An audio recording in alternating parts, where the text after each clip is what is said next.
Miło Państwa widzieć. Przed nami bardzo ważne zajęcia, czyli ten kontekst biznesowy sztucznej inteligencji. I podejdziemy sobie to na początku jakby w takich dwóch krokach. Czyli nie będę wracał do tego klasycznej sztucznej inteligencji, do maszynowego uczenia się, tylko mamy te sieci konwolucyjne, i mamy te sieci rekurencyjne, które się tam objawiły nam na przykład poprzez duże modele językowe. I teraz tak, jeśli chodzi o te sieci konwolucyjne, tylko dla przypomnienia, to te pierwsze zastosowania to na wyjściu mamy zdjęcie i na wyjściu mamy dokonać rozpoznania, co jest na zdjęciu albo kto jest na zdjęciu. I ten przegląd tych zastosowań mamy przeogromny, natomiast te pierwsze podstawowe zastosowania poszły w to tak jak był ten konkurs ImageNet, czyli image classification, to jest te ponad 40% zastosowań w pierwszym okresie.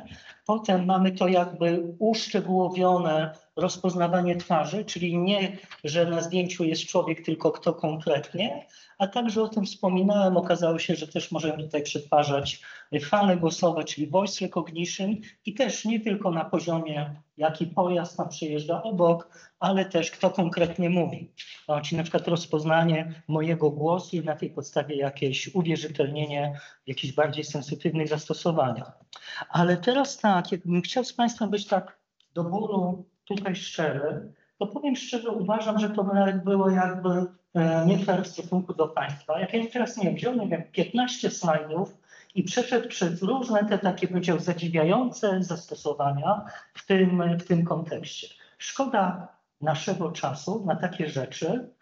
To, co ja zrobię, bo tak, taki przegląd trzeba dokonać, to ja Państwu wyślę materiały na ten temat do samodzielnej nauki, do samodzielnego przestudiowania i tyle. Szkoda trochę naszego czasu na takie, bym powiedział, achy i ochy, jak to jest super. Więc generalnie takie moje podejście, najprawdopodobniej będzie to materiał McKinsey'a, ale jeszcze to zweryfikuję, żeby coś w miarę aktualnego Państwu pokazać. Czyli wybaczcie mi proszę, nie będzie tu żadnej zabawy w stylu tam, 15 takich, jakichś przykładów. Bardziej mi chodzi o takie, będzie o zaadresowanie fundamentów i na koniec tych zajęć pokażę jeden konkretny case, tak, żebyśmy twardo stali na ziemi. Natomiast nie mogę zrobić dygresji na temat jednego z zastosowań, które się pojawiło relatywnie wcześnie po tym konkursie ImageNet, które zrobiło wrażenie. To był system do rozpoznawania chorób raka skóry. To jest takie słynne badanie wykonane na Uniwersytecie Stanforda, taki w ogóle model systemu, prototyp systemu z bardzo udanymi wynikami. Bo co się okazało, że tym systemem do rozpoznawania raka skóry on osiągnął poziom, tam mieli jakąś grupę badawczą, jakichś radiologów, którzy jednocześnie stanowili taki punkt odwołania, czyli jak człowiek dokonuje takiego rozpoznania versus jakiego rozpoznania dokonuje ten system. No i to jest coś, co weszło w ogóle w mainstream. Okazało się, że jakość działania tego systemu rozpoznającego choroby raka skóry, czyli literalnie bierzemy, mamy jakiś wyprysk na dłoni, bierzemy telefon komórkowy, robimy zdjęcie, no i gdzieś tam w tle jest to przetwarzanie i ta diagnoza. Okazało się w tym badaniu, że ten system działa średnio lepiej jak lekarz, wykształcony lekarz radiolog. I to zrobiło duże wrażenie. To w ogóle zapoczątkowało też taką, bym powiedział, nadzwyczajne zainteresowanie tymi technologiami. I uwaga, pojawia nam się osoba, którą już doskonale znacie, czyli twórca tych algorytmów do głębokiego uczenia się, profesor Hinton, laureat Nagrody Nobla z jesieni ubiegłego roku i w roku 2016, zwróćcie Państwo uwagę, co on mówi.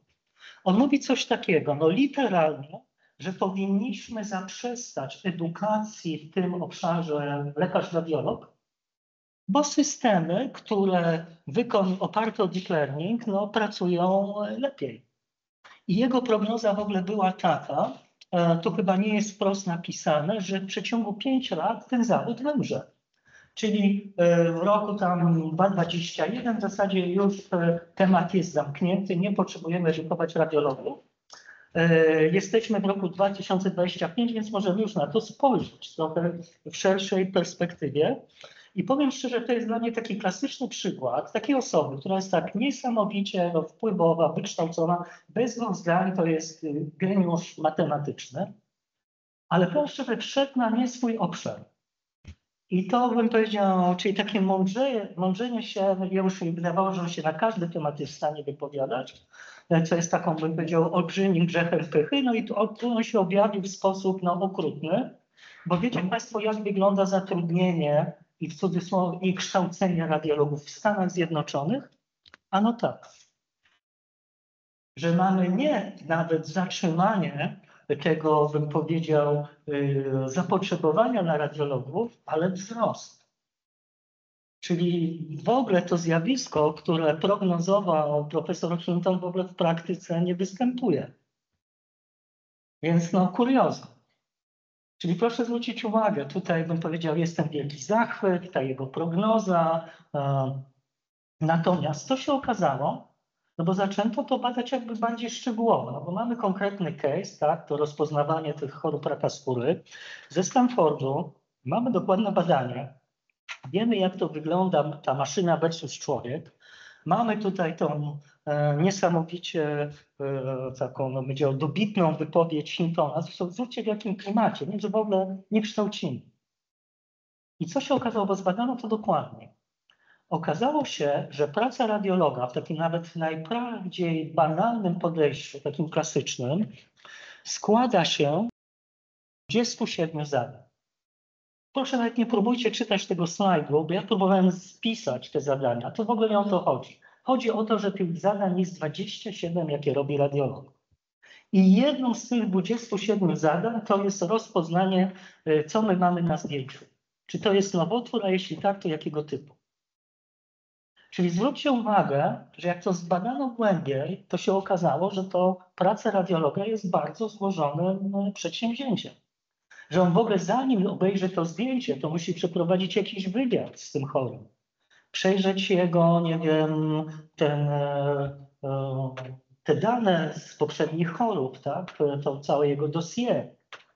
Po tym wywiadzie patrzy na to zdjęcie, dokonuje jakiejś diagnozy, weryfikuje to być może, proponuje jakieś leczenie i potem, nie wiem, umawia się za jakiś czas, żeby zobaczyć, co się dzieje. Czy jakiegoś, w każdym razie jest to złożony proces i literalnie zidentyfikowano 27 czynności, czyli jakby takich zadań w ramach tego procesu. I jednym z 27 zadań jest rozpoznanie tego, spojrzenie na to zdjęcie.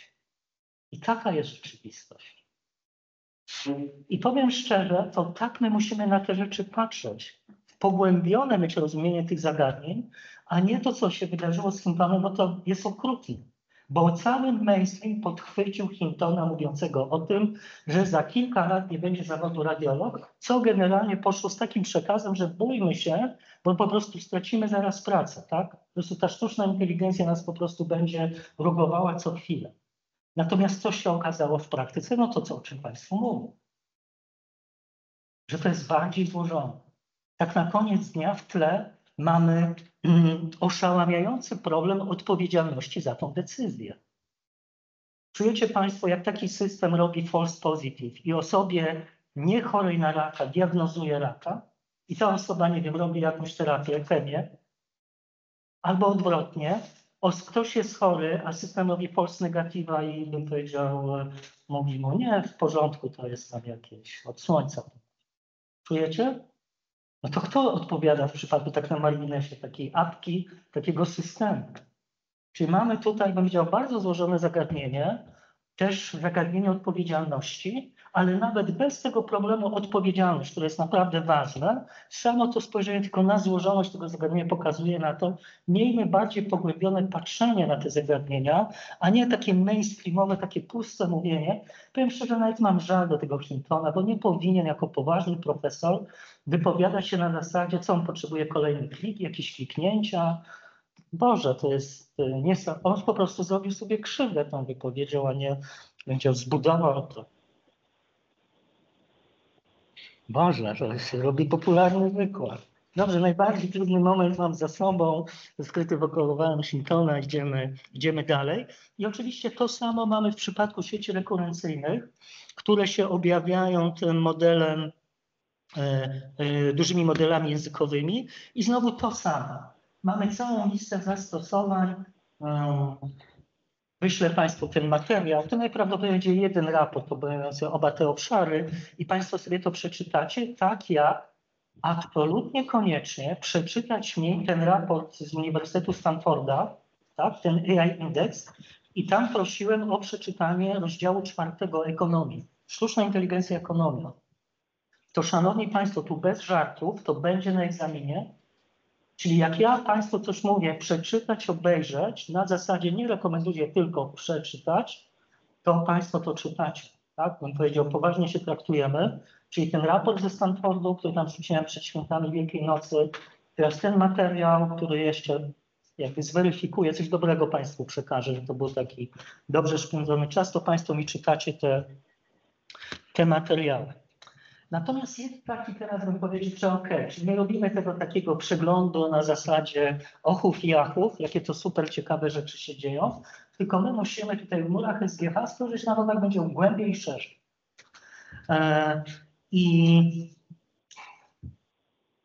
Czyli czas na GPT, ale w innym odkryciu.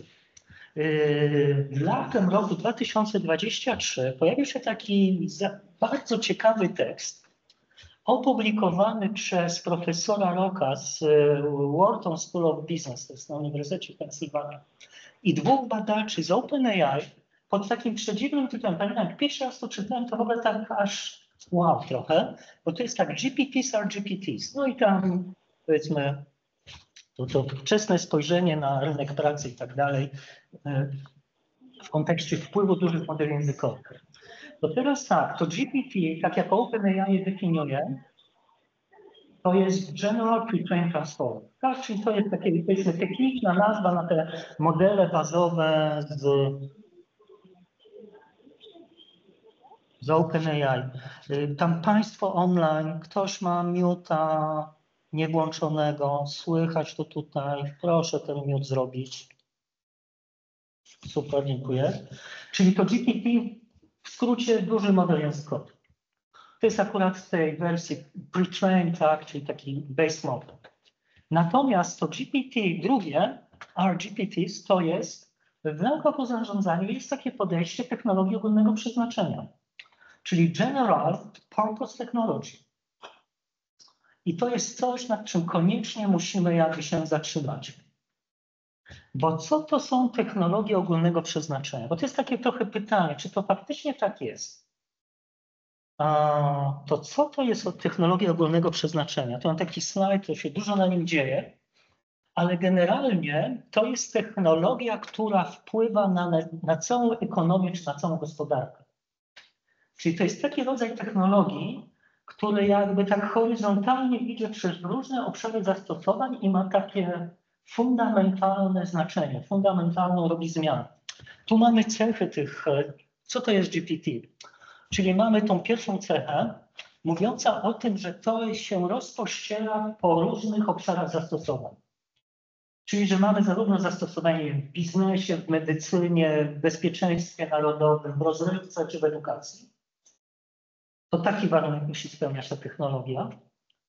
Drugi warunek to jest taki, że musi być ten improvement, czyli że polepsza się działania w czasie i jednocześnie jesteśmy w stanie utrzymać albo obniżyć koszty. Czyli że to jest jakby wzrost jakości działania i obniżania kosztów w miarę tego, jak ta technologia się powiedzmy rozwija. Tak? Jakbym powiedział, dzieje się ta dyfuzja w świecie zastosowań. I w sumie punkt trzeci, taki bardzo zadziwiający, on mówi coś takiego, że ta technologia, która jest definiowana jako GPT, powinna implikować powstawanie zupełnie nowych produktów, ale zupełnie nowych w znaczeniu, że tego jeszcze nie było wcześniej. Natomiast to się dopiero pojawia z tą technologią, że wcześniej nie mieliśmy takich firm, czy nie wiem, takich, bym powiedział, takich możliwości, takich usług, produktów dla klienta. To, co jest klasycznie taką technologią GPT historycznie, macie Państwo tu różne przykłady, ale to jest generalnie, mówi się o tym, silnik parowy, czy silnik spalinowy, elektryczność, czy internet. Proszę zwrócić uwagę, internet jest takim chyba najlepszym punktem odniesienia, bo ten prąd czy silniki, to podejrzewam, że Państwo już w ogóle jakby traktujecie to na zasadzie, że nawet trudno jakby o tym mówić, bo to jest tak oczywiste i tak powszechne. Natomiast ten rozwój internetu no mniej więcej widzimy, tak? Ja tam widzę od lat 90., Państwo powiedzmy od jakoś nastu lat, ale jakby historycznie w ogóle internet jako technologia to jest projekt wojskowy DARPy z końcówki lat 60. Wiecie Państwo czemu służący? Że jak mamy sieć komputerową, to jak ta sieć, niektóre węzły tej sieci komputerowej albo połączenia zostaną zerwane, to żeby to dalej działało. To wojsko postawiło taki problem grupom badawczym w kontekście potencjalnego ataku Rosji sowieckiej na Stany Zjednoczone. Jakieś, bym powiedział, silne bombardowania, które by spowodowały, że część tej infrastruktury sieciowej zostanie zniszczona, no to ma dalej działać. Czyli jak mamy odpowiednie zagęszczenie sieci, to można pomyśleć o jakichś alternatywnych drogach przesyłu danych. To internet, protokół TCP to jest dokładnie taki pomysł na to, że pewno Państwo o tym nie wiecie. Jak wysyłacie maila, on jest szafkowany na kilkadziesiąt albo kilkaset pakietów i one różnymi drogami dochodzą do tego odbiorcy i tam w systemie mailowym to jest wszystko składane. Więc to jest tak to działa, że się tam dobiera te takie, w danym momencie najlepsze połączenia. I faktycznie internet tak działa, że jakby tam zniszczyć część sieci, na przykład na terenie Rzeczpospolitej, to szukałby jakichś alternatywnych połączeń. Przed przeglądarką, jestem jednym z pierwszych użytkowników internetu w Polsce, 93 rok. Wiecie Państwo, dlaczego używałem internet? Była jedna, jedyna usługa, poczta elektroniczna, tak naprawdę. I internet był wykorzystywany do tego, żeby, nie wiem, wysyłać maile. I te maile ja mogłem tylko wysyłać do innych kolegów, koleżanek, którzy pracowali na innych uczelniach w Polsce czy na świecie i też potrafili z tego korzystać. Bo w ogóle nikt nie miał pojęcia, bo to jest poczta elektroniczna. Jak się pojawiły pierwsze przeglądarki, to wiecie Państwo, jaka była jedyna usługa na pierwszej przeglądarce, jaką miałem? Była taka strona Yahoo, gdzie były takie sekcje sport, nie wiem, biznes, rozrywka. I jak tam się klikało, to się wchodziło do jakichś artykułów w danym obszarze. I to było wszystko. Jak ktoś by mi powiedział, że, nie wiem, płatności mobilne, drzawce, telefonem, ja bym powiedział, że ktoś raz zwariował. Coś takiego jest możliwe. Tak? To wszystko, co się potem wydarzyło. Więc internet jest fantastycznym przykładem takiej technologii, która się w ogóle tak zaczęła, powiedzmy, bez jakiegoś wielkiego pomysłu. Natomiast zwróćcie uwagę, co się wydarzyło. Mamy dokładnie internet we wszystkich możliwych sektorach, dokładnie rozwój takiego internetu, że mamy coraz lepsze usługi przy niższych kosztach i nie jakaś, bym powiedział, usługa dla pracowników uczelni. I w końcu to jest niesamowite, ten poziom tutaj w internecie. No to skala tych innowacyjnych rozwiązań jest niebotyczna.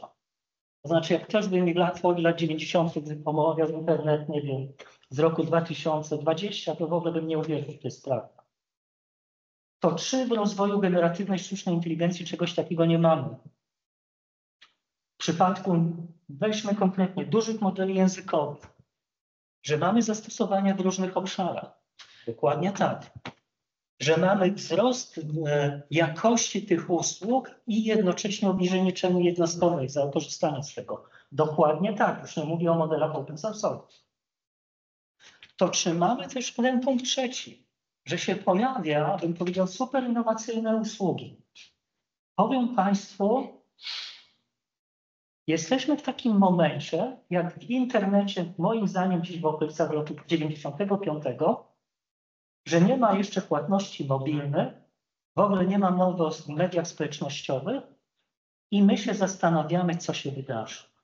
I to jest moim przekonaniem taki moment w czasie, że my jesteśmy dopiero na początku tej drogi, ale moje silne przekonanie jest takie, że wszystkie te trzy warunki mamy spełnione i że to, o czym my mówimy na tym wykładzie, to będzie w jakimś tam podręczniku z nauką o zarządzaniu za najbliższe kilka lat opisane wprost jako General Purpose Technology.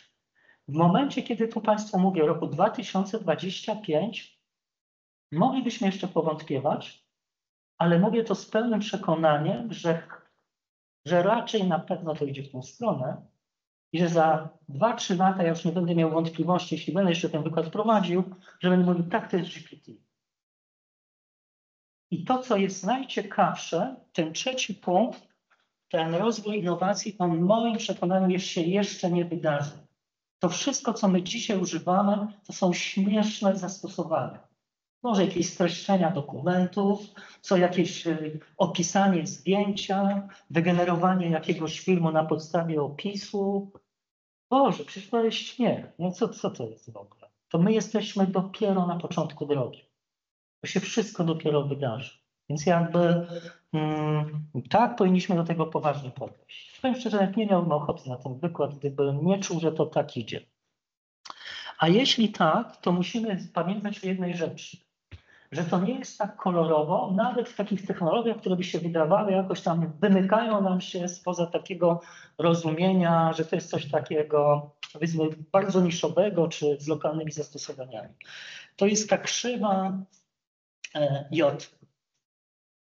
To proszę pamiętać, jeśli mamy jakąś miarę produktywności czy efektywności, czyli wprowadzamy na przykład jakiś, nie wiem, chatbot do firmy. Zresztą taki będę miał przykład na końcu, takiego chatbota, który będzie wspierał działanie helpdesku.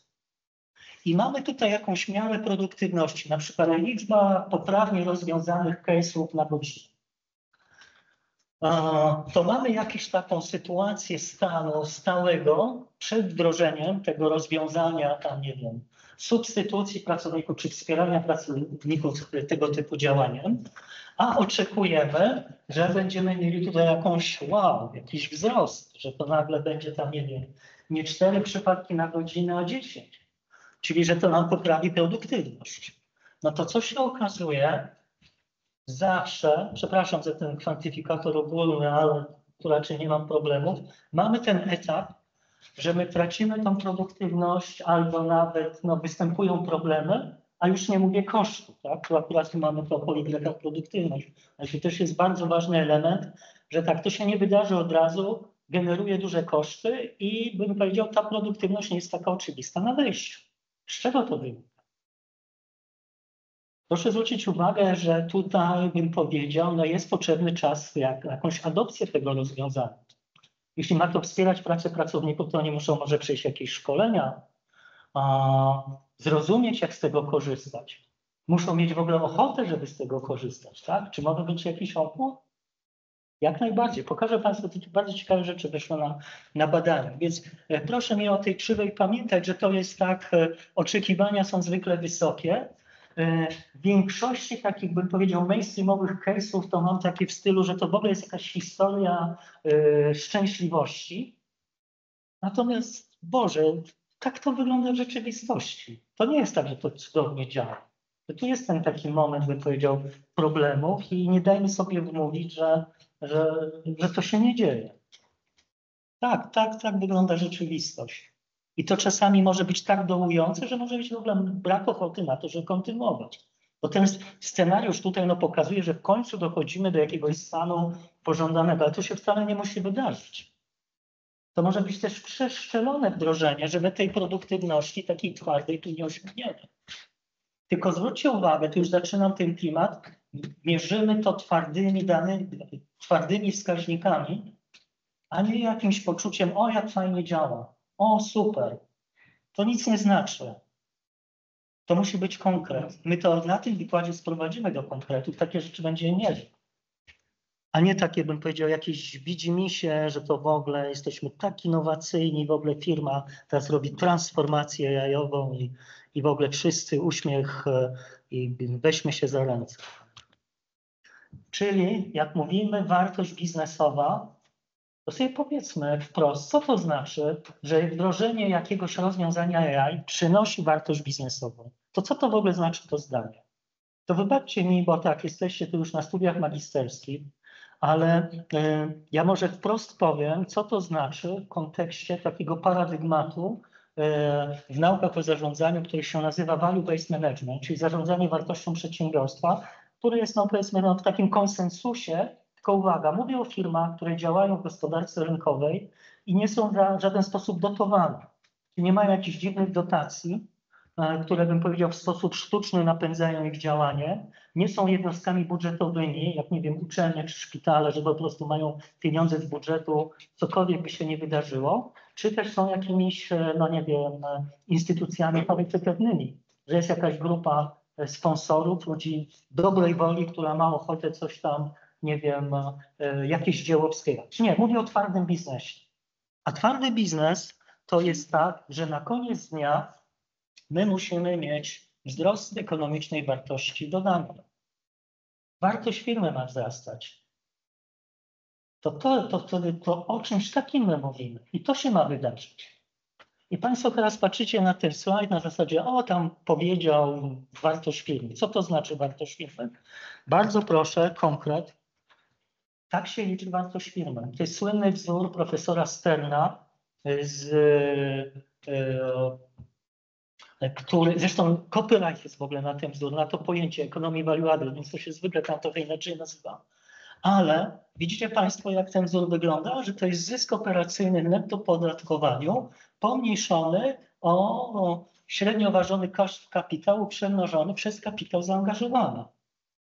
Czyli jak miałbym Państwu powiedzieć takim zdroworozsądkowym językiem, to jak zakładam jakiś biznes, to muszę mieć jakiś kapitał na wejściu, tak? Mogę, nie wiem, zapożyczyć się w najbliższej rodzinie, mogę zebrać jakąś grupę inwestorów, mogę pójść do banku, wziąć jakiś kredyt.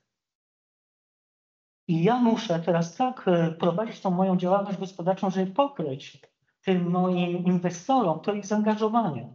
Bo oni mogli te pieniądze wpłacić do banku i mieć, nie wiem, teraz w Polsce to można chyba 4% rocznie na jakiejś lokacie mobilnej zyskać, tak? Ale muszę dać im jakąś premię za ryzyko i wyższy procent, prawda? Czyli co? Firma ma być zyskowna. Oczywiście to się wszystko dzieje w czasie. To się nie liczy punktowo, tylko my mówimy o takim długoterminowym generowaniu wartości, żeby na koniec dnia ten zysk operacyjny tam miesiąc do miesiąca, kwartał do kwartału i tak dalej, pokrył nam finalnie ten kapitał zaangażowany. To zysk operacyjny czyli w skrócie chodzi nam o to, żeby firma była rentowna, zyskowna. Czyli zysk operacyjny w podatkowaniu to jest co? Z jednej strony mam przychody, a z drugiej strony mam koszty, tak? Czyli najprostsza rzecz to klasyka biznesu.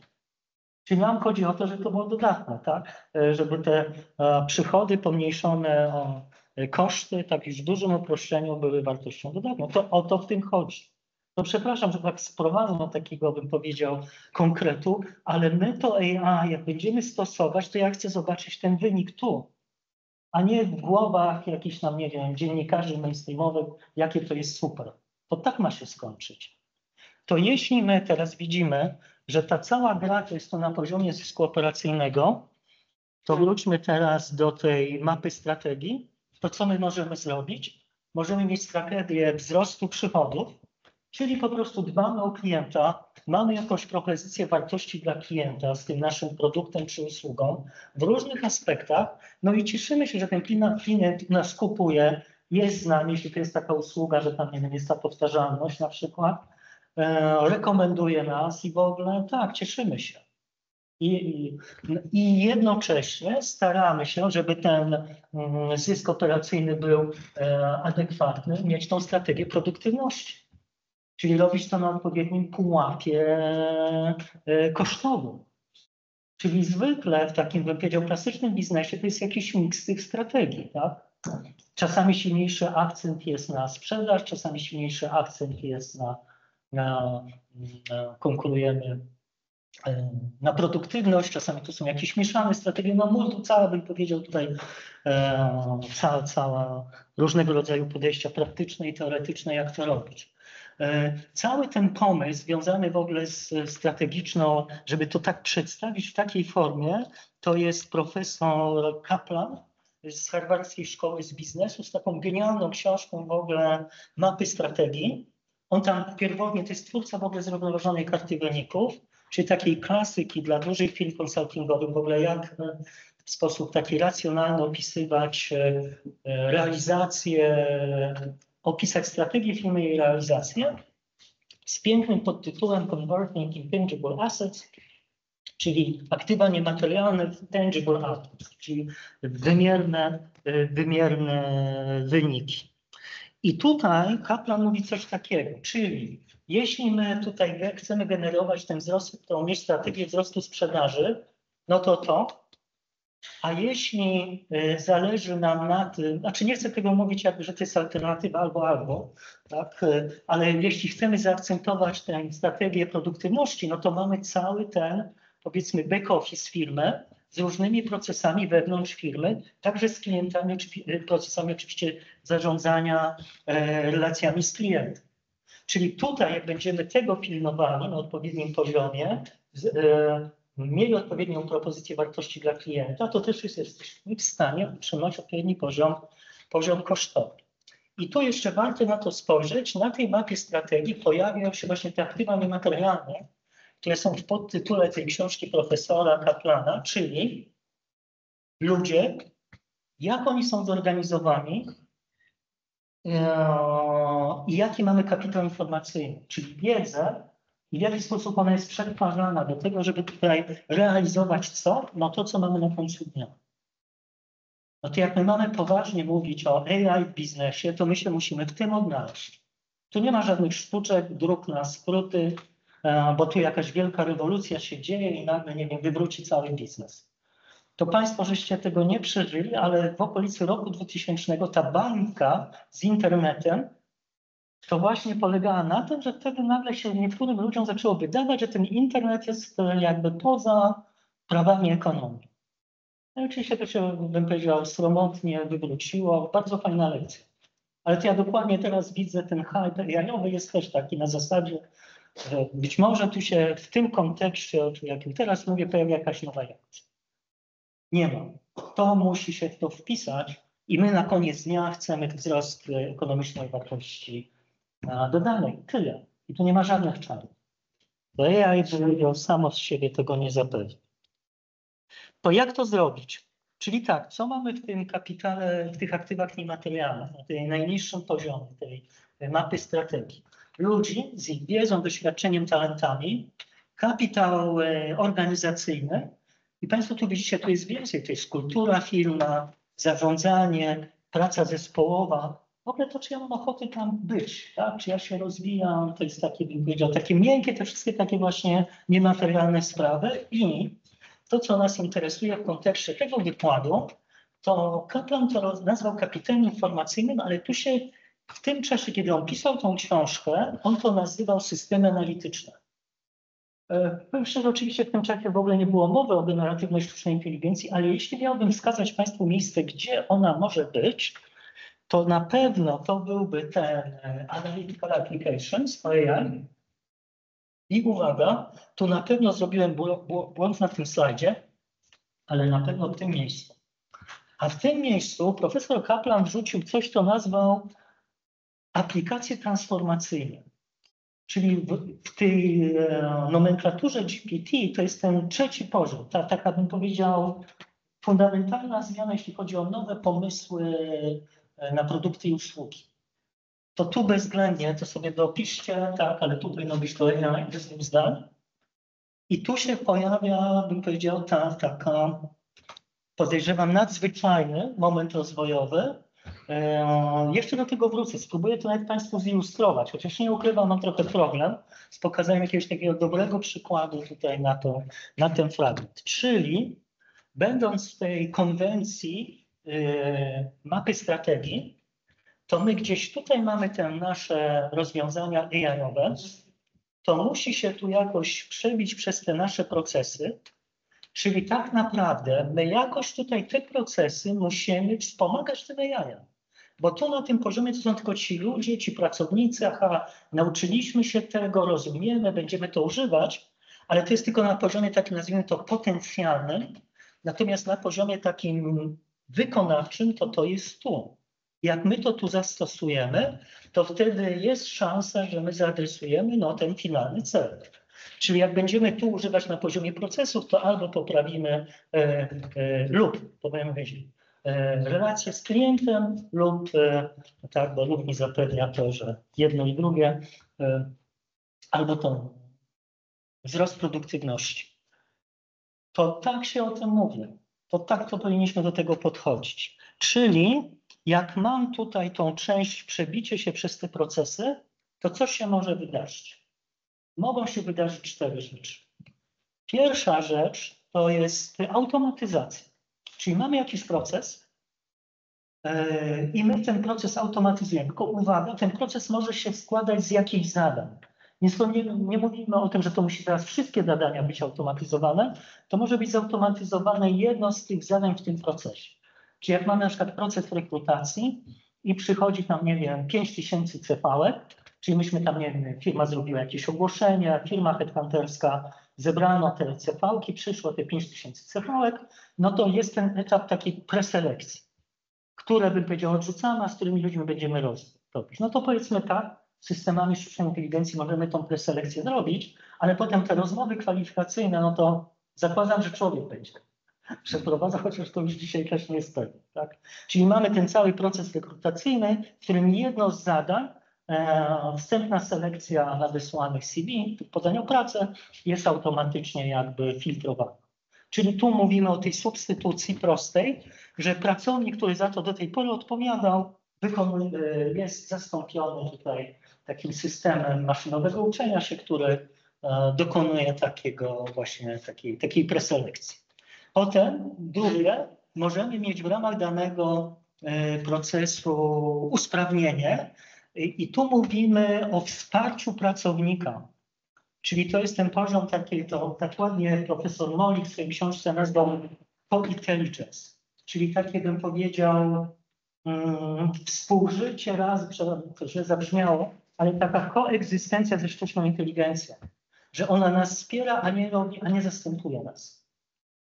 Tak na marginesie, wiem, że się powtarzam, ale jestem absolutnie przekonany co do tego, że Państwo możecie się spokojnie nie spodziewać sytuacji, że nastąpi ta substytucja prosta powszechnie. I Państwo, zwłaszcza, że będziecie PSGH, stracicie pracę, bo zostaniecie przez te maszyny zastąpione. Nie, zostaniecie zastąpieni przez kogo?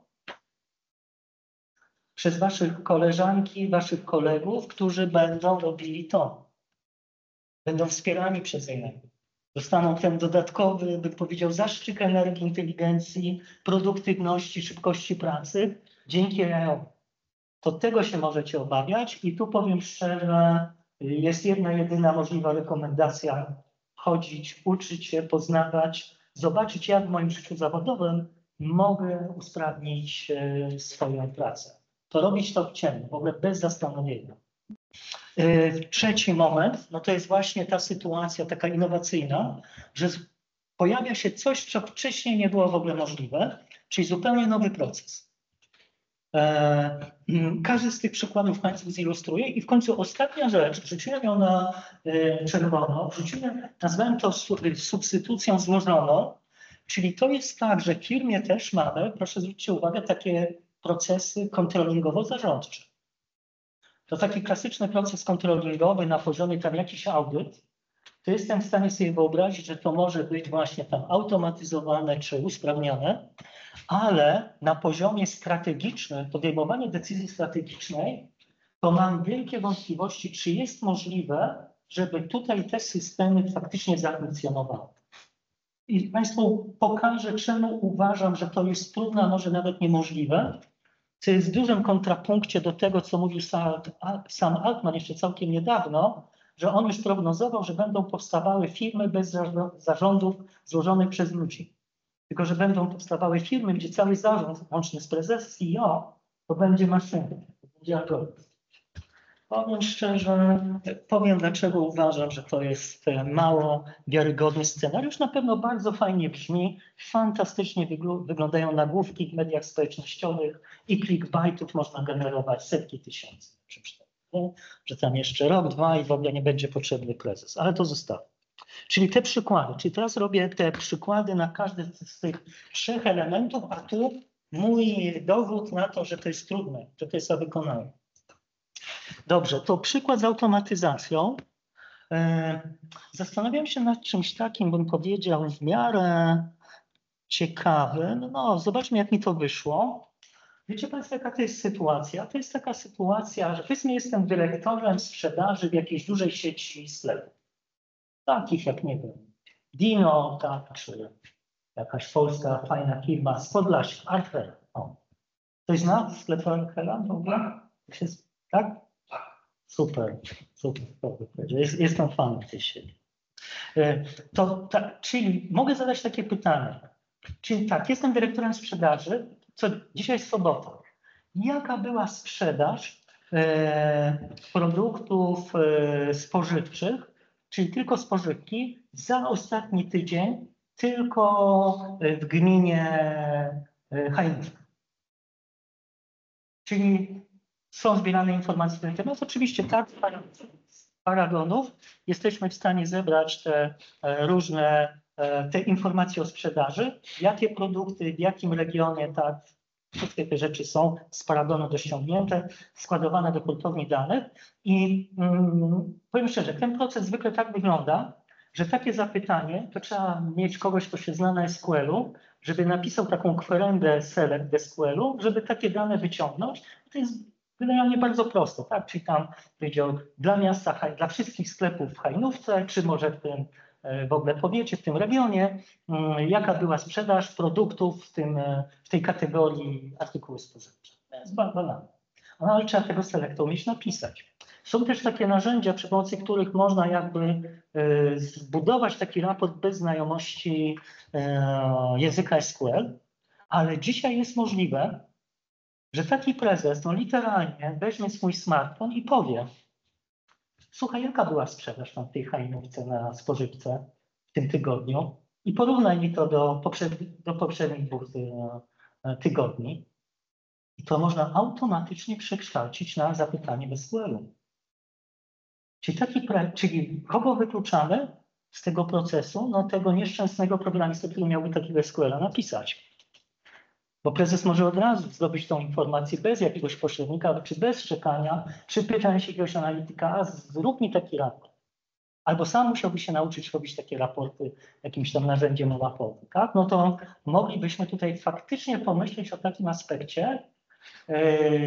Natomiast wrócimy do tego, na ile to jest w ogóle, czy są jakieś problemy z tym podejściem.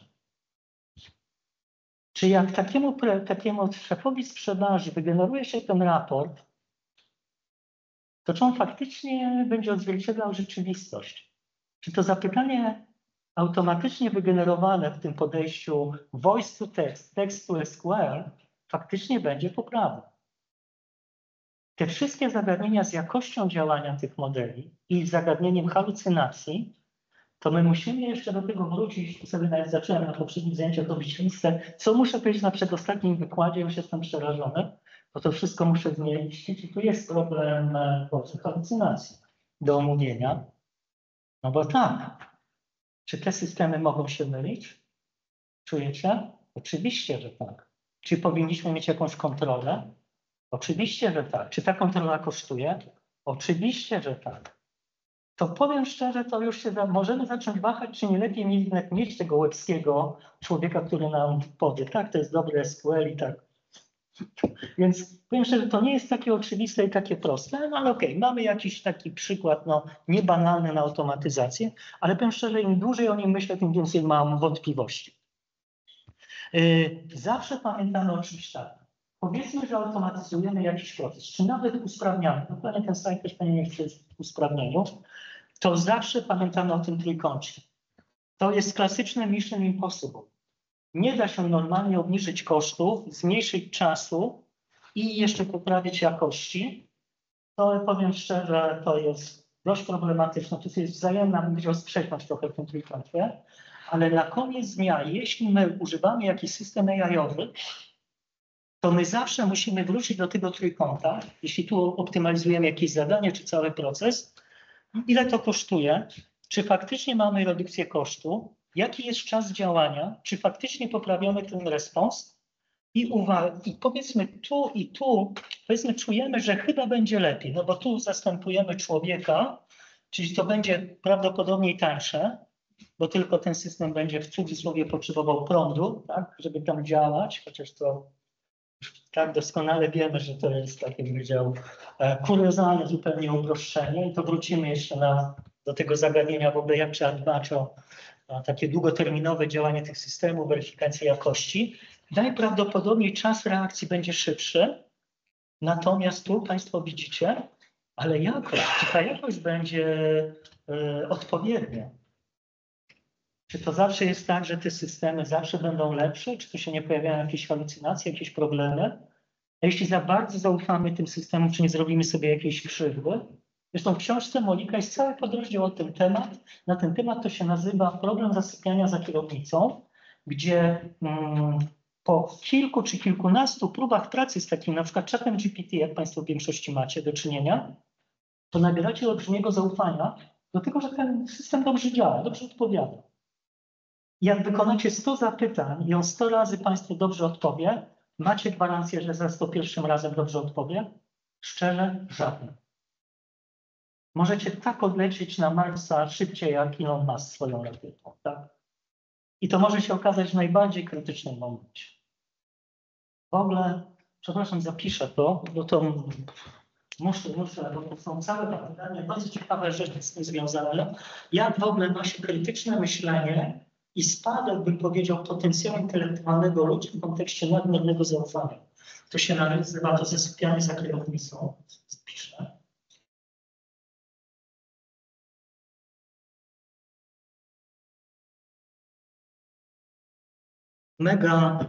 Bardzo ważne zagadnienie, takie bym powiedział implikujące olbrzymie, bym powiedział, ryzyka. Jak robimy takie adekwatne zarządzanie ryzykiem, to jest jeden z takich istotnych ryzyk, które trzeba identyfikować i mitygować odpowiednio. A mitygacja takiego ryzyka, tak, to się pojawiają koszty i problemy. Ale o tym i pamiętać, to nie ma żadnej drogi na skróty, to ma się tu spiąć. Czyli takie efektywne zarządzanie procesem to jest bycie w tym trójkącie. Usprawnienie. Przykład na usprawnienie mam całkiem dobry. To jest z takiego raportu McKinseya. Proszę sobie wyobrazić, że mamy do czynienia z podjęciem decyzji kredytowej, ale nie tak jak mieliśmy na tym wykładzie o tym klasycznym maszynowym uczeniu się, że tam robiliśmy o tym scoring kredytowy i można go robić na poziomie tych klientów indywidualnych niemalże automatycznie. Mamy tutaj przykład podjęcia decyzji kredytowej dla dużej firmy. Corporate banking. Czyli przychodzi, nie wiem, do PKO BP Orlen i potrzebuje, nie wiem, 50 milionów na kredytu na farmę wiatrową na Bałtyku. No to taki proces to jest już kilka tygodni zrobienia takiego długiego due diligence na zasadzie takiego przejrzenia dziesiątków dokumentów, sprawozdań finansowych, prognoz inwestycyjnych, nawet tej sytuacji tam na Bałtyku, czy to rokuje ta inwestycja odpowiednią produkcję energii elektrycznej i tak dalej.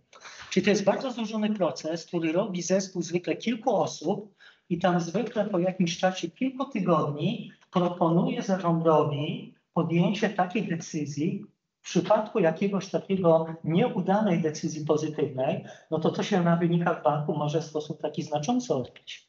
To może być nawet taka decyzja, że na koniec dnia Rada Nadzorcza musi ją jeszcze zatwierdzić po tam rekomendacji zarządu, że tak. Więc taki bardzo, bym powiedział, sensytywny i trudny proces. I co się okazało? Że można to wspierać z wykorzystaniem generatywnej sztucznej inteligencji w różnych momentach, ale to mi się bardzo spodobało. Bo w tym zastosowaniu to było takie zastosowanie, że poczułem, tak to ma sens. Więc tutaj jest opisane, jak ten zespół robi to opracowanie. Czyli tak, mamy na wejściu przetwarzane na kilkaset stron różnych dokumentów, sprawozdań finansowych o działalności tej firmy. I przygotowujemy taki dokument opisujący tego klienta, potencjał tej inwestycji, zagrożenia, ryzyka, tego typu rzeczy. I na końcu sugestia, dajemy te 50 milionów wcześniej. To jeśli ten dokument został opracowany, to trzeba potem przygotować takie, oni to nazywają memo, takie podsumowanie dla zarządu. I uwaga, dla Rady Nadzorczej może jednostronicowy slajd, taki, żeby pokazać, o co chodzi, co robimy, nie? Co chcemy osiągnąć. To oni tu wykorzystali ten duży model językowy do tego, żeby takie streszczenie, taką, bym powiedział, sensowne podsumowanie zrobić. I to jest super zastosowanie, bo to wykorzystują ludzie, ten zespół do tego, żeby sobie skrócić czas produkcji tego dokumentu. Natomiast nie jest tak, że ten zespół nie ma pojęcia, nad czym pracuje. Oni znają tego klienta, znają zasady bankowości korporacyjnej, wiedzą, jakie są konsekwencje tego kredytu, wiedzą, jak przeprocedować wszystko, czyli mają tą wiedzę, ale na koniec dnia żmudny proces napisania streszczenia i takiego, bym powiedział, opracowania, no to jest genialne zastosowanie. No bo faktem jest, że przy korzystaniu takiego modelu językowego, to literalnie mamy w sekundy przygotowanie takiego memo, takiego podsumowania, które normalnie, no to trzeba tam godziny, żeby tak jakby dobrze ująć wszystko. To jest fajne zastosowanie. Tu jakby pokazuje, że ten potencjalnie błąd dużo nie będzie kosztował, bo ci ludzie, którzy to odbiorą, przeczytają ten dokument ze zrozumieniem, będą wiedzieli, o co chodzi. Prawda? Nie takiej sytuacji, jakiegoś zaskoczenia. Więc to jest dobry przykład, zwłaszcza jak ktoś w ogóle rozumie, jak się robi poprawnie prompter do takiego podsumowania. Słyszeliście Państwo one-shot learning, jak się tak prompty pisze w tym podejściu? Jak powinno być takie memo, prompt do takiego memo napisane, żeby to się zmieściło na jednej stronie PowerPointa dla Rady Nadzorczej? Wiecie Państwo, jak się robi? One-shot learning polega na tym, że dajemy przykład. Czyli w zapytaniu stwórz takie memo, jesteś tam konsultantem, prawda, i tak dalej, robimy całą tą taką historię opisującą kontekst, dajemy, zrób to streszczenie na podstawie tych dokumentów, gdzieś tam w architekturach, o których będę jeszcze mówił, i dajemy mu przykład, jak powinno wyglądać takie streszczenie. Możemy wziąć historyczny slajd z takiej prezentacji dla Rady Nadzorczej i powiedzmy, zrób w takim formacie, że tam ma być jakiś wstęp, jakieś takie krótkie streszczenie tej firmy, co oni chcą, jakie są ryzyka, jaka jest propozycja decyzji. Tak? No to dokładnie tak, to super zastosowanie. To akurat jest jakby dobrze zrobione, że tutaj można w ten sposób do tego podejść. Oczywiście ten przykład jest bogatszy. Tu też jest wsparcie na poziomie wyszukiwania dokumentów. Tu na przykład jest cały taki element, że tam mają tych takich specjalizowanych agentów, którzy tam wyszukują jakieś informacje o tej firmie, które są publicznie dostępne gdzieś w sieci. To też jest ciekawe. Zrobić taki dobry due diligence, robimy w tle taki OSINT, taki Open Source Intelligence, żeby coś więcej się dowiedzieć. Super, ale ten poziom takiego opracowania tego memo, takiego streszczenia, to jest jakby tak, to jest dobrze przemyślany przykład zastosowania z relatywnie niskim ryzykiem na końcu. I w końcu trzecia rzecz z tych rzeczy, nowy proces. I powiem Państwu szczerze, miałem największy problem z tym slajdem, który zaraz pokażę, bo chciałem Państwu pokazać coś takiego, że jeszcze nie ma, a będzie. OK, coś wymyśliłem, ale powiem szczerze, nie jestem szczęśliwy. I dokładnie w tym miejscu nie mamy jeszcze dobrych przykładów, moim zdaniem. To się dopiero dzieje. I wiecie Państwo, kto powinien tutaj dodać mi slajdy do tej prezentacji dalej? Fajne? Państwo. Jak Państwo wejdziecie w ten obszar, będziecie się rozwijali, będziecie mieli te innowacyjne produkty i usługi, to dopiero ja będę miał tutaj materiał, żeby go pokazać. A nie, że ja teraz Państwu taki akademicki przykład profesora SGH pokażę na zasadzie, a tak mógłby nowy proces wyglądać, czego jeszcze nie ma. Oczywiście coś wymyśliłem, ale to jest słabe. Więc czekam tutaj na Państwa pomysły, wysyłać mi te Wasze, jak będziecie zakładać swoje firmy, swoje startupy, wysyłać mi, ja będę dorzucał tutaj do tej prezentacji, mam nadzieję, że tam będą mi dorastały, a to jest ta edycja 2024-2025, takie bym powiedział, są innowacyjne pomysły, bo tego jeszcze nie ma. Czyli co mi przyszło do głowy, co mogło to być? Wyobraźmy sobie, że jesteśmy w banku i robimy usługę kompletnie spoza sektora bankowego, czyli budujemy system rekomendacyjny.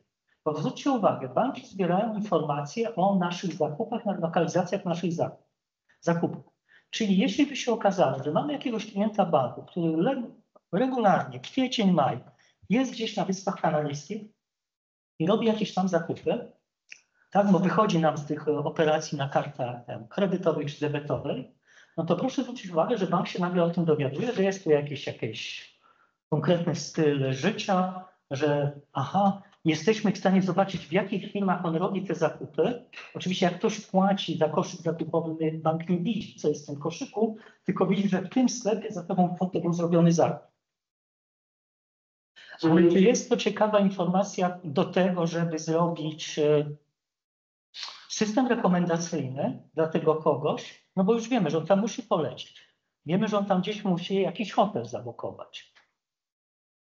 Tak? No to zwróćcie uwagę, że bank dysponuje odpowiednim potencjałem, żeby tego typu rekomendacje zrobić, które na dzień dzisiejszy w ogóle nie istnieją. Banki nie robią tego typu rekomendacji w stylu, a masz tu jakąś fajną ofertę na tani bilet lotniczy na Wyspy Kanaryjskie, że kupimy dla ciebie. Albo, że tu masz jakiś super ciekawy wyjazd, taki hotel, nie stać cię, ale kredyt możesz dostać, prawda? Czyli można tu jakoś wiązać z jakimś produktem, usługą bankową. Czyli tu staram się znaleźć coś takiego, że wykorzystamy te technologie i to kompletnie wyjdzie jakby poza taki, bym powiedział, klasyczne widzenie tego, co ta firma może oferować. Nie wiem, na ile to wyszło. Jak Państwo mieliby tu jakieś dobre przykłady, własne pomysły, to czekam. Nie chcę, żeby to tak wyglądało, powiedzmy, no powiedzmy przyzwoicie, ale wydaje mi się, że moglibyśmy mieć tu lepsze przykłady i tak jak mówię, wydaje mi się, że te najlepsze przykłady jeszcze przed nami. I w ogóle ja nawet nie jestem w stanie sobie ich wyobrazić. Więc tak, tu jest miejsce tutaj dla Państwa na kontrybucję w tej części zajęć. I w końcu poziom strategiczny. I tu jest ten moment moich wątpliwości, tak? Czyli czym jesteśmy w stanie zastąpić prezesa firmy? I tutaj jak o tym myślałem, bo to jest takie zagadnienie, o którym myślę już od wielu miesięcy i powiedzmy jakaś wstępna wersja tego zagadnienia jest na tym slajdzie. Więc proszę zwrócić uwagę, że generalnie jak my mówimy o zastosowaniach sztucznej inteligencji, to gdzieś tam w tle pamiętamy o tym, musisz mieć zbiór treningowy, tak? Pamiętacie ImageNet? Dopiero było 10 milionów zdjęć, to coś się zaczęło dziać. Duże modele językowe, Boże, to trzeba było wejść tam terabajty dokumentów tekstowych, żeby to w ogóle miało jakąś granicę przyzwoitości osiągnąć. Czyli musimy mieć dużo danych treningowych. Natomiast jak mamy mało danych treningowych, to się zaczyna problem. To te systemy nie zagwarantują nawet pełnej jakości działania. Czyli ewidentnie takim, bym powiedział, wyznacznikiem jest liczba dostępnych danych treningowych. To jest jedna rzecz. A druga rzecz, to jak my sobie żyjemy w naszym świecie, to mamy takie sytuacje, że czasami funkcjonujemy, czy też różne ludzie, mogą być tacy ludzie, którzy mają bardzo unikalną wiedzę i rozwiązują zadania, czy uczestniczą w jakichś sytuacjach, które są bardzo rzadkie, niestandardowe. Takie bardzo unikalne. Czyli tu sobie możemy wyobrazić kogoś takiego, no powiedzmy, robiącego takie bardzo unikalne, no nie wiem, żołnierze z wojsk specjalnych, powiedzmy. Gdybyśmy mieli kogoś takiego, że taka bardzo niszowa umiejętności wykorzystywane tam incydentalnie w jakichś bardzo ściśle określonych operacjach versus częste przypadki, powszechna wiedza, tak jak nie wiem, zrobienie sobie śniadania, przyjście przez ulicę, czy tam nie wiem, przejazd metrem, czyli często się dzieje, jest powszechna wiedza, jest to powtarzalne, no i tak jakbym powiedział, nie ma tu nic takiego nadzwyczajnego. To proszę zwrócić uwagę, teraz jak w tej perspektywie spojrzymy w ogóle na budowanie systemu sztucznej inteligencji, to oczywiście jeśli mamy taką sytuację, że mamy dużo danych treningowych i to dotyczy czegoś, co jest dobrze opisane w wielu dokumentach, mamy dużo materiałów, jest to powszechne, no to tak dalej, w ogóle nie dyskutujemy. Oczywiście proszę mi pamiętać, jakby tak, i wszystkie te przykłady tak na marginesie, które Państwo tam znacie, to one są nie wprost w tym obszarze. Natomiast rzadko kto myśli, a czy tam faktycznie będzie tyle danych, czy to takie było tylko demo, czy to faktycznie zadziała. To jest jakby ważne. I proszę też mi pamiętać, że jeśli mamy taką powszechną wiedzę, to wcale nie implikuje, że będziemy mieli dużo danych treningowych. Może być taka sytuacja, że to nie zostało nigdy sformalizowane, że to może być taka wiedza, która nigdy nie została zapisana. Czyli, że jest powszechna, ale nie jest jakby, nie ma na tyle dużo tych jakichś relacji, zdjęć, opisów, że to jest jakby, można łatwo przetworzyć na zbiór treningowy. Czyli, że to nie jest taka jednoznaczna implikacja. I proszę zwrócić uwagę, w przeciwstawnym momencie to mamy sytuację taką, że mamy mało danych treningowych i to dotyczy rzadkich przypadków i unikalnej wiedzy. Czyli to jest taka sytuacja, no bym powiedział, nieczęsto się to zdarza i jest to raczej nieopisane z różnych powodów, bo to jest, nie wiem, jakaś taka, no bym powiedział, też taka wiedza, którą czasami nie ma się ochoty ktoś podzielić, tak? Albo jest jakoś tak silnie związana z jakimś charakterem, z jakimś stylem życia, że ona jest jakby nie do powielenia przez inne osoby. Może to zostawię, ale proszę zwrócić uwagę, że to jest dla mnie dokładnie moment, w którym jest prezes zarządu i podejmuje decyzje strategiczne. To po pierwsze, decyzje strategiczne w stylu wchodzimy na rynek X, wchodzimy, nie wiem, robimy transformację cyfrową, robimy akwizycję. To nie są powszechne decyzje. To są decyzje na poziomie strategicznym, fundamentalnym, z olbrzymią odpowiedzialnością, które nie są, to są rzadkie, relatywnie rzadkie przypadki. To nie jest codzienna sprzedaż. To nie jest jeżdżenie przedstawiciela handlowego tam, nie wiem, po wschodniej Polsce, no, od sklepu do sklepu i sprawdzenie, co jest na półkach. Nie, to jest unikalne, niepowtarzalne przypadki, że nawet nie ma jakichś reguł, tutaj trudno znaleźć jakąś taką, bym powiedział, regularność. I oczywiście danych treningowych w ogóle nie ma, no bo co ja bym tutaj miał? Nie wiem, książkę, nie wiem, tego profesora Kaplana o zarządzaniu strategicznym, czy Portera, no, porterowskie książki są najważniejsze. Nawet jakbym rzucił wszystkie książki z zarządzania strategicznego, to jest śmierć. To nic z tych książek, bym powiedział, nie wyjdzie takiego, co by było na odpowiednim poziomie złożoności tych zagadnień. Ta wiedza jest w mózgach tych prezesów. To jest jakieś doświadczenie, jakaś wiedza, konglomerat przeróżnych zdarzeń. Moim zdaniem, tak jak rozumiem, budowanie systemów sztucznej inteligencji i ich użytkowania absolutnie nie do przejścia dzisiaj. Może to się zmieni, ale na dzień dzisiejszy to jest nie do przeskoczenia i tutaj nie ma siły na to, żeby w moim przekonaniu można było dzisiaj wygenerować prezesa jako chatbota, który tam będzie, nie wiem, tak, taki system, tam nie wiem, do helpdesku tak, ale prezes firmy dokładnie z tych powodów nie. Co robią te firmy duże, takie jak Anthropic, OpenAI, Google i tak dalej, Meta, bo mają mało tych, coraz mniej mają nowych danych treningowych. I cały czas mają ten problem, że mają ciekawe obszary, bo to jest bezwzględnie, to zarządzanie strategiczne jest bardzo lakonikowskie.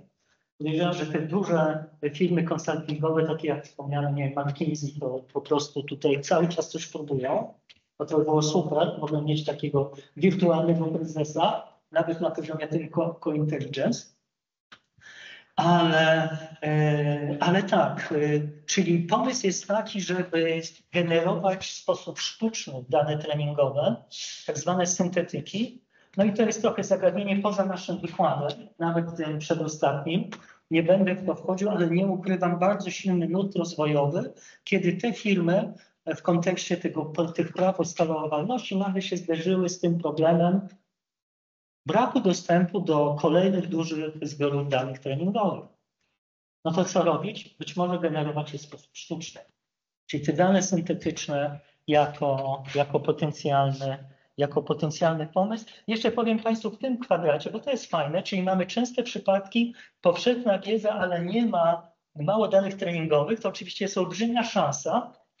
I tu rozmawiałem jednym, pamiętam, strasznie mi się podobał dokładnie w tym miejscu taki przykład, który mi powiedział jeden z szefów tego projektu Bielik. Pomysł jest genialny, tylko oczywiście pomysłów jest wiele i realizacji nie ma, ale pomysł polegał na tym, żeby zebrać tutaj, nagrać po prostu relacje z ludźmi, ze starszymi naszymi seniorami, babciami, dziadkami, takimi 80+. I wspomnienia z dzieciństwa, z wojny, z pracy zawodowej, z powstania warszawskiego, cokolwiek ten człowiek robił w swoim życiu, z Wołynia. Czyli zrobić te nagrania. To nic wiele nie kosztuje, zrobienie takiego nagrania. To jest takie 2-3 godziny, tylko trzeba jakby umiejętnie tam zadać pytania. Mamy taką relację, generujemy voice to text, czyli generujemy teksty, czyli już mamy korpusy językowe do budowania modeli. I czujecie Państwo, jakie cudowne można by zrobić modele z taką naszą kulturą i taką naszą tradycją. Póki jeszcze ci ludzie żyją. No? Bo to nam niedługo oni już tutaj odejdą z tego świata. Czyli taki był pomysł na to, żeby właśnie zrobić taką, bym powiedział, setki takich nagrań i potem zrobić taki model językowy. Dobrze. Potencjał biznesowy, ok, to zostawmy, wyślę materiały. Natomiast koniecznie chcę Państwu zrobić jeszcze dzisiaj konkretny case. Tak? Czyli nie robię tutaj, Boże, przeglądu kilkudziesięciu takich slajdów. Wow, nie wiadomo o co chodzi, po co, tylko fajnie wygląda, to zróbmy konkret. I to jest bardzo ciekawe badanie zrobione przez taki zespół na Stanfordzie. Zresztą w tym badaniu brał udział Eric Brinion Folston. Jak on był na MIT, to miałem okazję się z nim dość dobrze poznać. I on zrobił takie badanie, jak faktycznie ten model GPT w wersji 3 OpenAI może wspomóc funkcjonowanie, uwaga, helpdesku. Czyli mamy firmę z helpdeskiem, no i klasyczne zastosowanie, czy możemy tutaj wykonać jakąś taką działania, które zaraz zobaczymy. Tutaj jest ten poziom wsparcia, nie substytucji prostej, tylko wsparcia pracowników tego helpdesku i czy to faktycznie działa, ale nie na poziomie o super, tylko konkretnie. Będziemy mieli wskaźniki, konkretne wskaźniki, którymi to pomiarujemy. To zrobiono dla firmy, z nazwy nie została podana, to jest jedna z firm amerykańskich na tej liście 500 Fortune, uwaga, która robi produkty informatyczne dla firm. Czyli nie wiem, to jakiś system klasy ERP czy klasy CRM, że tam firma korzystając z tych ich systemów komputerowych, tak, może sobie tam usprawniać różne procesy biznesowe. Czyli firma software'owa, która ma produkt, która ma tysiące klientów i uwaga, ci klienci mają różne pytania. Coś im nie działa, coś było obiecane. Znaczy to jest produkt taki z pudełka, czyli to głównie chodziło o to, że ci klienci nie rozumieli, jak coś działa, albo mieli jakiś problem, chcieli coś poprawić, albo się coś dopytać. No mamy ten helpdesk, który po prostu robi takie doradztwo, uwaga, online, z wykorzystaniem czatu. I pracownicy, którzy brali w tym udział, to byli pracownicy tego call center, no znaczy tego chat center. I uwaga, bardzo ciekawa narodowość tych chłopaków i dziewczyn, Filipiny. Czyli to nie były osoby mówiące po angielsku, tylko taki powiedzmy trochę łamany angielski, ale tak na marginesie Filipińczycy to jest niesamowity naród. To jest po prostu ta kultura pracy ich i taki, bym powiedział, taka spójność etyczna jest niesamowita. Ja miałem okazję ich widzieć kiedyś na takim bardzo jakby takiej ciężkiej pracy fizycznej, to jestem pod wrażeniem. To jest taka jedna z tych takich nacji, które uwielbiam. I ci Filipińczycy, właśnie ta firma amerykańska zatrudniała tego call center. I praca polegała na tym, jak sprawdzano potencjalnie korzyść z wykorzystaniem tego wsparcia AI-owego. Liczono 3 bardzo proste parametry. Jaki ma średni czas podjęcia jakiegoś tematu? Czyli w momencie, kiedy tam klient coś pisze na czacie, dobry, mam problem, włączamy stopę i ile ty potrzebujesz czasu, żeby komuś pomóc? Drugie, to jest też super ważne, resolution rate. Jaki był współczynnik faktycznego rozwiązania problemu? Bo rozmowa mogła się zakończyć, że nie pomogłeś. To było za trudne, nie wiedziałeś, przełożyłeś tą rozmowę do jakiegoś, no nie wiem, menadżera, który wie. Czyli ten resolution rate to ile case'ów, prawda, zostało faktycznie, czyli procent poprawnie rozpoznanych case'ów i NPS. Wiemy, co to jest NPS? I to się robi na klientów, prawda? Czyli jakby ankietujemy klientów, czy jesteś, szanowny kliencie, zadowolony z pracy naszego helpdeska, tak? Więc czyli mamy twarde wskaźniki, tak? Czyli tu nie ma już żadnego pływania w obłokach, tylko twarde dane. I teraz tak, użyto GPT wersji 3 i ten system mógł robić dwie rzeczy. Mógł temu konsultantowi napisać propozycję odpowiedzi dla klienta, czy ten klient tam pyta, a mam problem z tą opcją, nie wiem, zapisywania danych, nie działa, co mam zrobić, nie? To ChatGPT jakby proponował tą odpowiedź, ale Enter wciskał ten konsultant. Czy ten konsultant mógł ten tekst zaakceptować w całości, wcisnąć Enter, poszło do klienta, mógł go kompletnie skasować, bo ten ChatGPT tam przed jakąś halucynacją, czyli pisze sam, albo go poprawić, nie? Czyli takiej ma możliwości. I można było też zrobić link. ChatGPT mógł podpowiedzieć, że odpowiedź na to pytanie, to jak weźmiesz podręcznik użytkownika, to na stronie 14 masz odpowiedź. No super, prawda? Czyli mógł mu jakby po prostu wskazać temu pytającemu klientowi, słuchaj, tu jest taka moja krótka odpowiedź, ale szczegółową odpowiedź masz tam na 14 stronie podręcznika. Czyli to w praktyce tak wyglądało, to bym powiedział cała konwersacja. I tu macie przykład na tą propozycję odpowiedzi dla klienta, a tu jest ten taki moment, kiedy ten system proponuje jakiś link. No to tak, żebyście zobaczyli, jak to wyglądało jakby od strony tego konsultanta, tak? Czyli taka, powiem szczerze, mi się to strasznie podoba, bo dla mnie napisanie tekstu jest problematyczne, ale poprawiać teksty lubię. Czy jakby mi taki ChatGPT podpowiedział, co mam odpowiedzieć klientowi, ja tylko muszę przeczytać, zobaczyć, czy jest OK, może tam coś dodać, jakieś ładniejsze sformułowanie, albo dodać jakieś zdanie od siebie, nie? To jest zdecydowanie prostsze, jak tam, nie wiem, pisanie. Tylko uwaga, to nie działa z automatu. To nie jest substytucja prosta, to jest wsparcie. Tych Filipińczyków trenowano przez... Boże, to jest niesamowite. Nie na tym slajdzie mam to napisane, ale okej, już powiem, na tym mam sobie slajd na to, bo cały ten proces, ich przygotowania do pracy był, uwaga, 3 godziny. Czyli oni przechodzili 3 godziny szkolenie i doboru. No powiem szczerze, wydawało mi się, że to jest, wydawało mi się, że dłużej coś takiego robię, ale nie chcę dyskutować. Tu tylko ten poprzedni slajd, to żeby zaznaczyć, to badanie było, żeby zobaczyć, jak można wspierać pracę człowieka, a nie go zastępować. Tak? Nie było tu w ogóle takiego momentu, że ten chatbot jest puszczony sam sobie. Chociaż to by było ciekawe tak na marginesie, ale podejrzewam, że badanie tego na klientach, ten NPS, gdzie nikt się na to nie odważył. Nie, to jednak była poważna firma i tam nie zrobili takiego eksperymentu, żeby tych klientów odpuścić. Tak na marginesie robiono to w architekturze RAG. Mam to na liście. Tak, to o tym będę mówił na przedostatnich zajęciach. 3-godzinne szkolenie i doboru.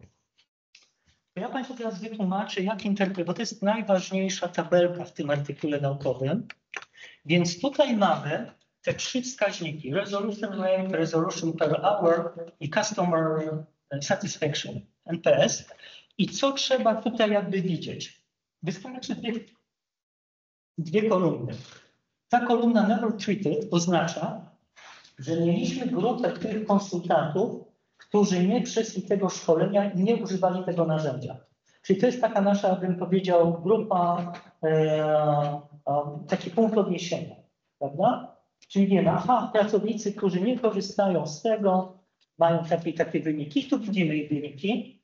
Ten resolution rate, czyli tam 78%, średnio 1,7 na godzinę, NPS 78. I uwaga, nie wchodząc też w szczegóły, tu mamy wytrenowanych, wspieranych AI.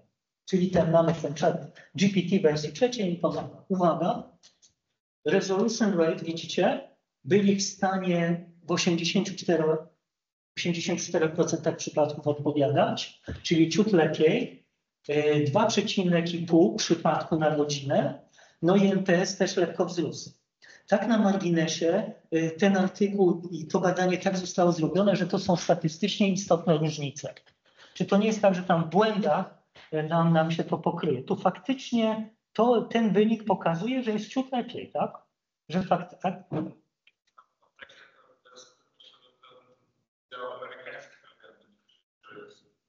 Fajne do trwania, to jest 2 razy mniej już w przypadkach, gdzie resolution rate jest wyższy. Aha, okej, pan tutaj patrzy na ten wiersz, tak?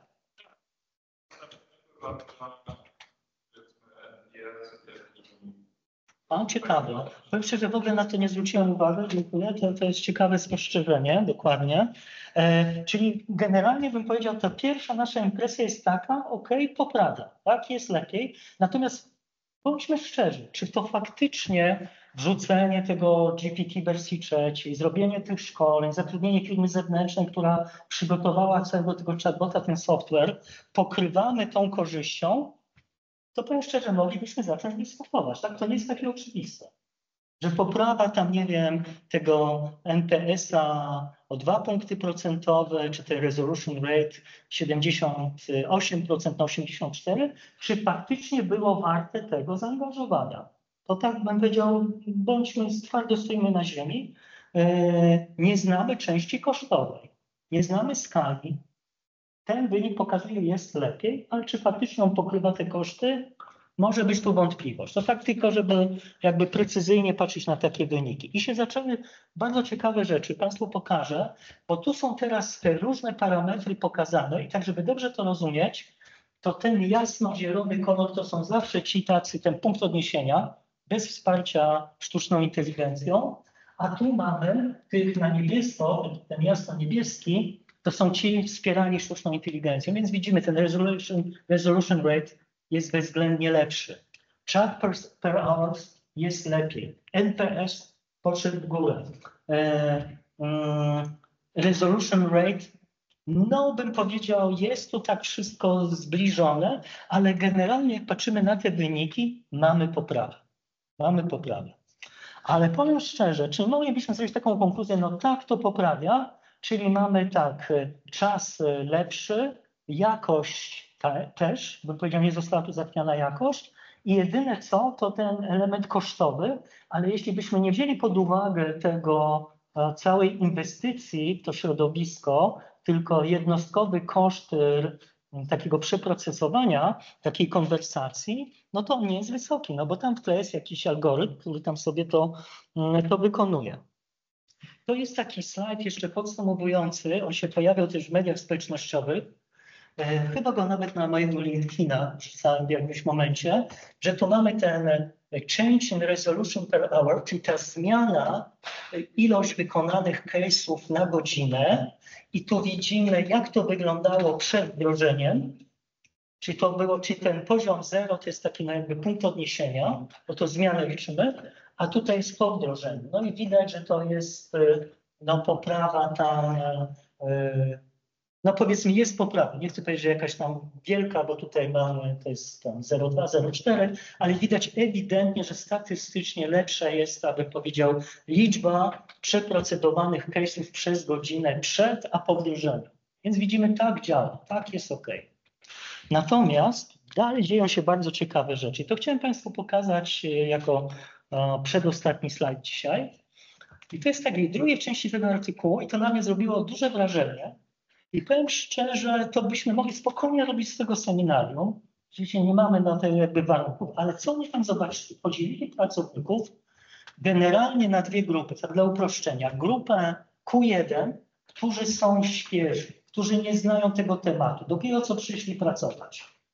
Nie znają się na tym systemie i tutaj doradztwo jest takie, powiedzmy, no wiecie Państwo, no przyszli jakieś tam tygodniowe szkolenie, już masz pomagać komuś. Versus pracownicy, którzy mają olbrzymie, wieloletnie doświadczenie. Czyli tam w zasadzie tak, po prostu bezproblemowo rozwiązują różne przypadki.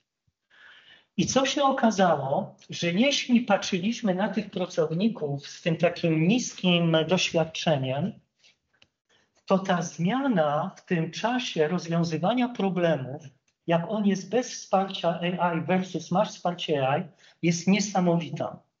jak wzrasta ich produktywność, kiedy dajemy im to narzędzie AI. Najciekawszy moment i taki najdziwniejszy. Jeśli my to samo sprawdzamy na tych pracownikach super doświadczonych, Państwo, jaki jest wzrost produktywności? Widać to wyraźnie? Zero. W ogóle żadnej poprawy. Co się wydarzyło? Aha, Pan mówi, że mieli tak dużą nadwyżkę czasu, że mógł zrobić nowy i jednocześnie, nie wiem, sobie Instagrama przeglądać, tak? Powiedzmy. Okay. Ale powiem szczerze, bardzo przewrotna interpretacja. Znają normy i się myślony ponad normę. Okej. Dokładnie. Ciekawe, że w ogóle o tym nie pomyślałem, bo moje takie skojarzenie było takie, nie tyle, że to był strajk włoski, ale że nie korzystali z tego. Że stwierdzili, że to im nie pomaga. Że jakby, Boże, co mi tu taki AI będzie jeszcze, nie wiem. Ja tak to robię od lat, wiem jak to ma działać. Wiecie, i w ogóle być może nie było takiej ochoty na tą naukę, i to też jest ciekawe, może to byli już starsi pracownicy, którzy też nie mieli jakiejś takiej motywacji, żeby wejść w tą nową technologię. Tak, no bo to się wiąże z wiekiem. Ale to teraz są moje gdybania. To nie jest dobrze opisane w tym artykule, ale to jest bardzo ciekawe w kontekście zarządzania zmianą w takich projektach i być może reakcją tych bardziej dojrzałych pracowników, którzy mają taką, dla tego młodego to jest jakiś tam, aha, wow, super, ChatGPT w ogóle, a ten starszy pracownik, powiem szczerze, nie wiem, to tak zostawiam trochę bez jakiegoś pogłębionego komentarza, ale tak, ciekawe. I jeszcze jedna rzecz, już na koniec, obiecuję, już kończę. Super ciekawa rzecz. Tu jest tak, mamy ten parametr taki, ile rozwiązujesz przypadków na godzinę. Natomiast tak, tutaj mamy dojrzałość tego pracownika w miesiącach. Załóżmy, że zatrudniamy dwie osoby, dwóch młodych pracowników. Jeden jest wspierany AI, drugi idzie po prostu klasyczną drogą. Ten czerwony wspierany AI, zwróćcie uwagę, jak wygląda jego ścieżka wzrostu tej efektywności pracy. Drugi pracownik, Boże, którego ja chciałem tego never treated, niebieski. Widzicie Państwo, jak wygląda jego ścieżka wzrostu? On w 10. miesiącu, czyli po roku pracy, uzyskuje produktywność taką, jak ten z AI osiągnął w 2. miesiącu. Widać? No to robi wrażenie, tak? Czyli mamy dwóch pracowników i ten wspierany AI po prostu, w cudzysłowie, orbituje, a ten klasycznie dopiero po roku prawie dochodzi do tego, co ten chłopak, dziewczyna zrobili w 2. miesiącu. A czy w ogóle dojdzie do tego poziomu tam tu wyżej, to jeszcze nie wiemy, jak to daleko tam pójdzie. Ale to robi wrażenie, tak?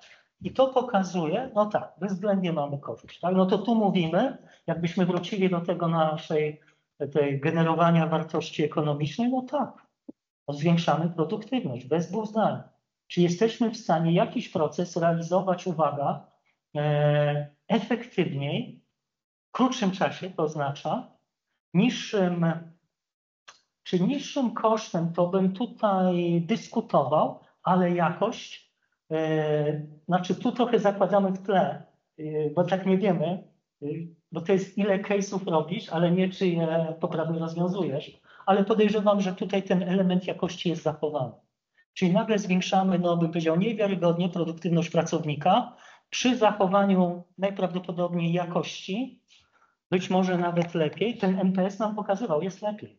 Aha, na marginesie, tak był NPS, czyli ten NPS się poprawia, jest lepiej. Przy być może minimalnie większym koszcie, chociaż ten jednostkowy koszt użycia tej technologii, ona już jest wdrożona i będzie wysoki. To bezwzględnie bym powiedział, już na tym poziomie możemy mówić o tym, tak, dzieje się. Natomiast szczerze, to jest poziom strony Yahoo 95 rok. co jest możliwe z AI. Tak więc czekamy, powiedzmy, na te takie, bym powiedział, zadziwiające innowacje. One jeszcze przed nami, ja ich jeszcze nie widzę. Czekam tu ewentualnie na Państwa rekomendacje. Natomiast na tym takim poziomie, takim zupełnie bazowym, tak, jest to na poważnie. Dzieje się wszystko, bym powiedział, idzie w dobrą stronę i powinniśmy to poważnie traktować. Super, pięknie dziękuję, dobrego weekendu.